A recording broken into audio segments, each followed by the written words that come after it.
I've taken 5 tries at it. I've had frostbite. I've fallen in a crevasse. I've tripped on the ridge and looked over my shoulder, and it was a 2,000-foot drop, and all kinds of crazy stuff up here. Backing up for our 5th attempt at Mount Denali.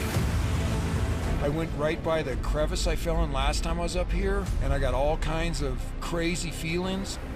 It just froze me up with fear, man. I've been holding on to this fear for like 3 years. I talked to Jesse, my life coach, said, Bill, you gotta face that fear. You went up there to face that freaking fear. Because I was really scared 3 days ago, and this time I just go right at the belly of the beast. You go at the belly of the beast. It wasn't as bad the second time. Man, I won't get an opportunity to summit, but I'll be back. I never quit.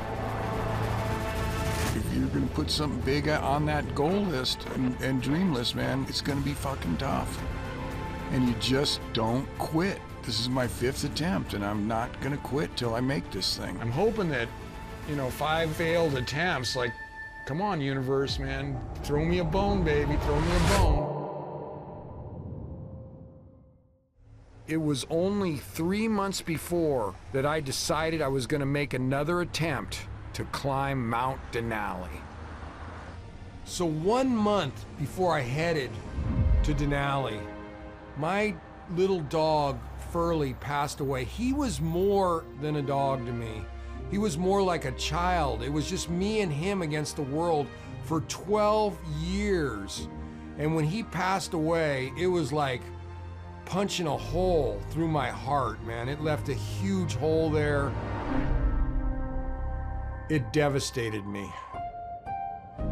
It's Furley's turn. Furley, you like the park? Furley, you like the park? Furley likes the park! You see why Furley loves this park. Look how beautiful it is. It's freaking awesome.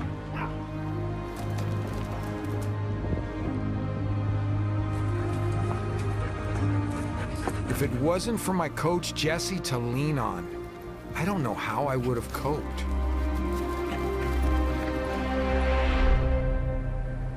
Leanne called and she said, oh my God, what is that? I guess he's just staring at the ceiling or something like that. Yeah. Like in a coma. Did he go into a seizure or a coma? A seizure, that's what it was, yeah. Okay. And her brother explained that to me. So I think she called, the initial call, then the brother started calling. And then he was doing better. And then I'm driving up there, and then I get the call that he passed. And I mean, my guard was up because he had, this was his 3rd thing in like 3 months, and I knew something wasn't right. I don't know, I think I was in shock. It was like, then I was just going through the motions, I need to go up and see him and all that stuff and say goodbye. Yeah, are you still feeling like this is the direction you still want to go? I know we've got Denali in about a month. Yeah. How are you feeling about still going to Denali? I got to do it. That's all it is. I just got to do it, man. Okay. Yeah, I don't stop for nothing. Yep. Okay.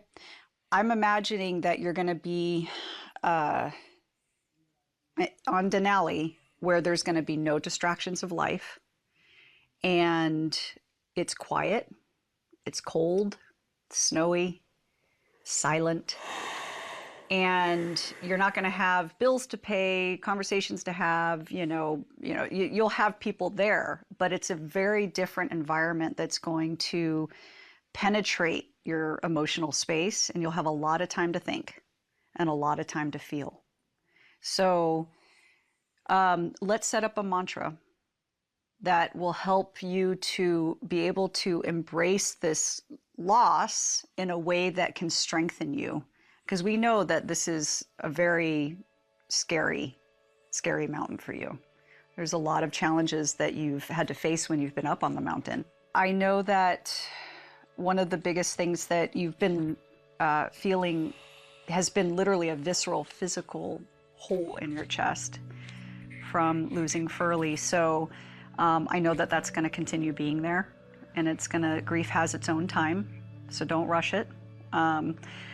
And so I think that the mantra has to be something that makes you feel like it fills you in that space, in that it gives you a break from the grief for a little bit, and you can do it as often as you need to. So how about something like every step that you take while you're on the mountain, while you're on Denali, every step you take is for Furley. Okay, sounds good. Okay.